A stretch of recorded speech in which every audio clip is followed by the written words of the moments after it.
Hey everyone, welcome back. Oh boy. And this is my review of Aku no Hana Manga Chapter 51. Chapter 51. Oh my god.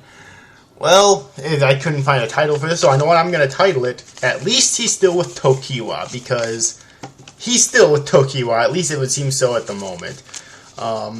Once again, very simple. Like I keep saying, these chapters, not a whole lot happens in them, even though they're so long, but one of the things I think that this mangaka does really great is character interactions and emotions, alright? And the mangaka likes to drag those out a bit, so the chapter, not a whole lot tends to happen in the chapter, but for what little bit does happen in this chapter, which is like 28 pages of actual content, I think it was, because there's 2 non-content pages at the beginning, basically.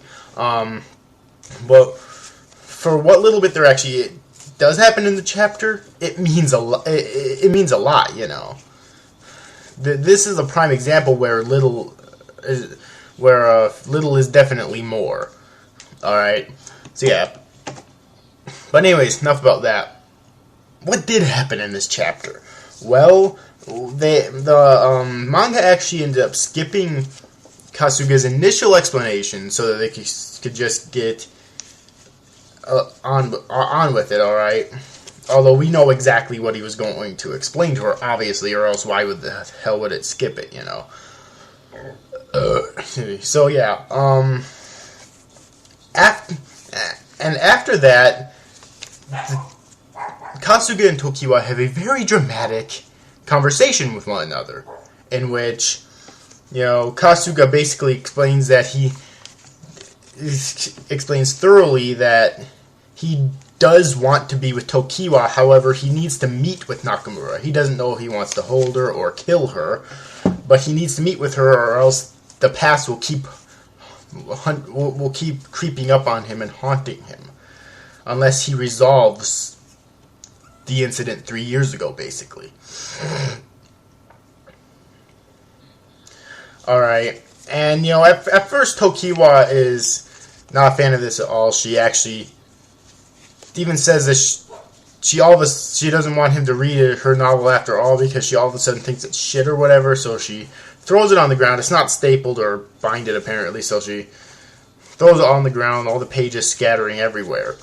Alright, and then after Kasuga refuses to leave her house, she instead leaves it herself, starts walking down the street. Kasuga chases after her and hugs her tight, and then after he refuses to let her go, claiming that he will never let her go, whether literally or symbolically, probably both, well, obviously, okay, not really literally, but symbolically, definitely, and then Tokiwa asks him if he will kiss her, which he does, and then Tokiwa, at the end of the chapter, says that she wants to go meet Nakamura with him.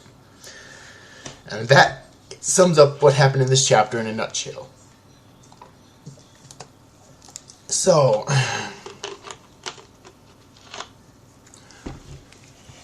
this chapter, yeah, well, like I said before, at least he's still with Tokiwa, at least it would seem that way at the moment. I mean, I'm not too thrilled that pretty soon, perhaps next chapter, if not in a few chapters, most likely we'll end up seeing Nakamura again. Alright.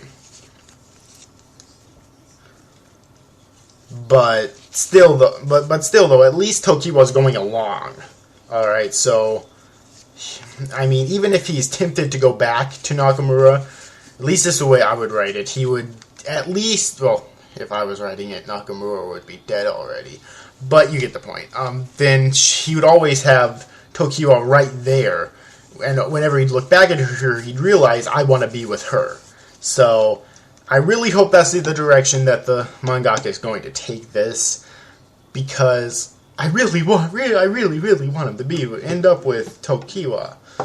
Dear God. But yeah. Other than that, though, I don't really think there's anything else I have to say about this chapter.